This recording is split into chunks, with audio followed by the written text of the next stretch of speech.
नमस्कार साथियों, स्वागत है आपका ड्रीम इंग्लिश क्लासेज में। आज हम लोग नरेशन का एक्सरसाइज 11 को डील करने जा रहे हैं। ठीक है, आज एक्सरसाइज 11 में हम लोग नरेशन का पास्ट इनटू पास्ट वाले हिस्से को, जो बहुत ही महत्वपूर्ण है, उसको डील करने जा रहे हैं। ठीक है, तो आइए एक एक क्वेश्चन को ध्यानपूर्वक देखेंगे और आपको जो नोट्स मिला था या जो पीडीएफ मिला था टेलीग्राम पर, उससे जो आपने कॉपी में बनाया था उसको मैच करते चलेंगे। ठीक है, चलिए आइए। तो पहला प्रश्न आपसे क्या पूछा जा रहा है? पहला प्रश्न आपसे कहा जा रहा है, he said Vinod has written the letter. तो इसको बनाएंगे, ही सेड को सेड में रखेंगे, ही सेड इन्वर्टेड कोमा को दैट, है ना, ही सेड इन्वर्टेड कोमा को दैट विनोद और हैज को हम लोग बदल देते हैं हेड में। क्यों?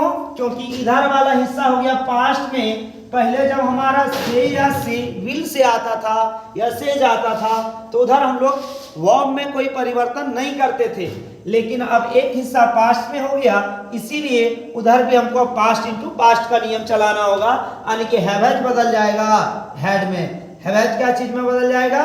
हेड में। इसका बना he said that Vinod had written the letter, Vinod had written the letter। ठीक है, चलिए बढ़ते हम लोग अगले प्रश्न की ओर। अगला दूसरा नंबर क्वेश्चन क्या कहता है, ध्यानपूर्वक देखेंगे।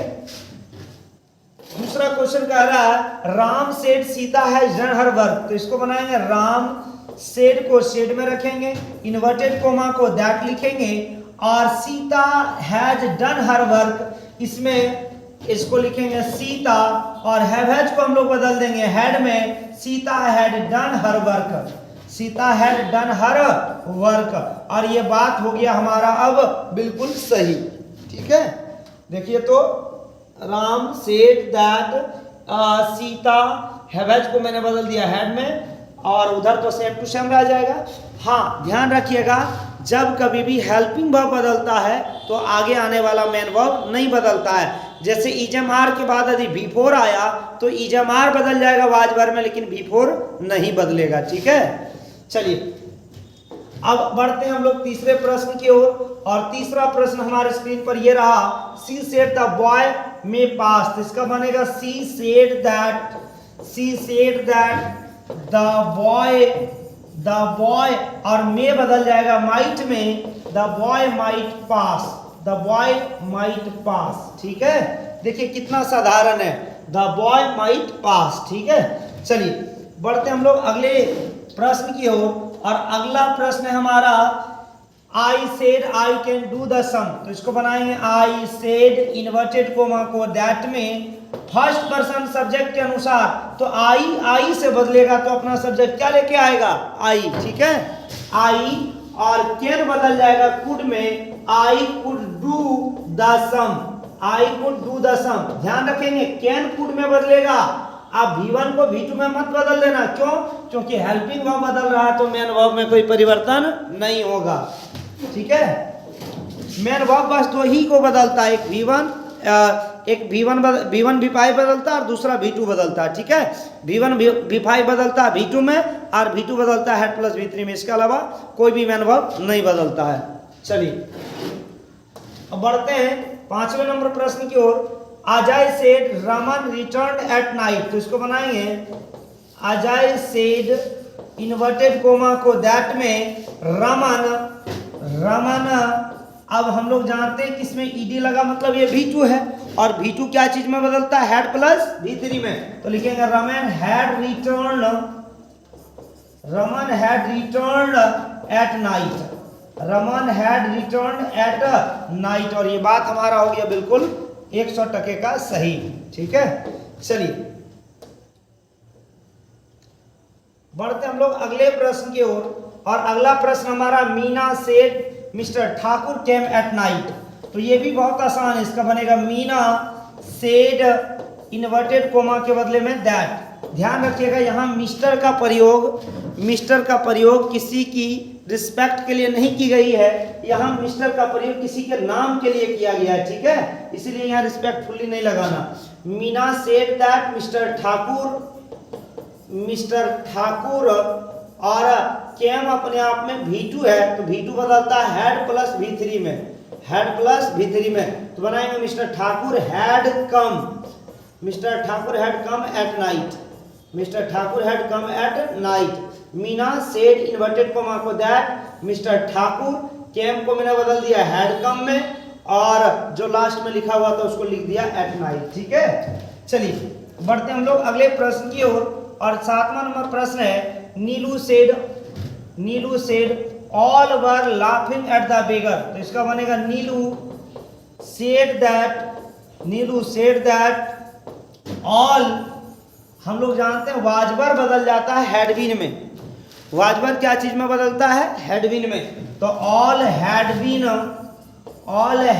बीन, बाकी से अब सेम टू सेम उतारिए, laughing at the beggar, laughing at the beggar.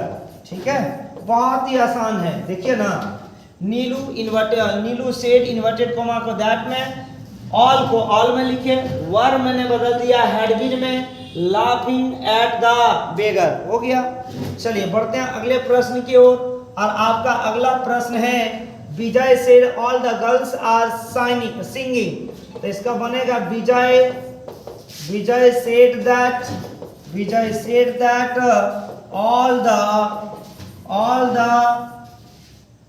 Girls होना चाहिए। ठीक है, यहां गर्ल्स होगा, all the girls, Vijay said inverted comma को दैट में, ऑल द गर्ल्स मैंने लिखा, ई जम आर बदल जाता वाजवर में, were singing, all the girls were singing, और ये बात आपका हो गया बिल्कुल सही। आइए हम लोग बढ़ते हैं दूसरे प्रश्न की ओर, और आपके स्क्रीन पर ये रहा 9वां प्रश्न, कहता the teacher said, inverted coma के लिए हम लोग दैट लगाएंगे गुरु, मनीष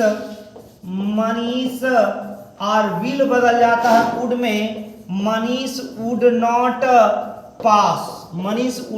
पास, बस। The teacher said inverted coma के लिए दैट, मनीष थर्ड पर्सन नहीं बदला है ना, मनीष विल बदल गया वुड में, मनीष वुड नॉट पास, बस। कितना आसान है। चलिए लास्ट प्रश्न है इस एक्सरसाइज का, और ये आपके स्क्रीन पर रहा 10वां नंबर प्रश्न, आई सेड इन्वर्टेड कोमा के लिए मैंने लिखा दैट, फर्स्ट पर्सन सब्जेक्ट के अनुसार आई बदलेगा आई से, तो आई, और शैल विल बदल जाता वुड में, I would try to help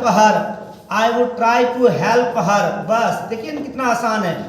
I said inverted coma के लिए दैट, फर्स्ट पर्सन सब्जेक्ट से बदला तो आई आया, शैल विल बदलता वुड में, और शैल विल के बाद जो V1 रहता वो नहीं बदलता, हेल्पिंग वर्ब जब बदल गया था, जो मेन वर्ब होगा वो नहीं बदलेगा। ठीक है, I would try to help her, बहुत ही आसान है। चलिए यहाँ तक था आपका एक्सरसाइज 11 का सॉल्यूशन। आप लोगों को यह वीडियो कैसा लगा कमेंट करके बिल्कुल ज़रूर बताएंगे कमेंट में। जब आप कमेंट करके अपनी राय देते हैं तो मैं उसको पढ़ के काफ़ी मोटिवेट हो जाता हूं अगला वीडियो बनाने के लिए, इसलिए अपनी राय ज़रूर रखें कमेंट सेक्शन में। ठीक है, धन्यवाद। मिलते हैं हम लोग अगले एक्सरसाइज में।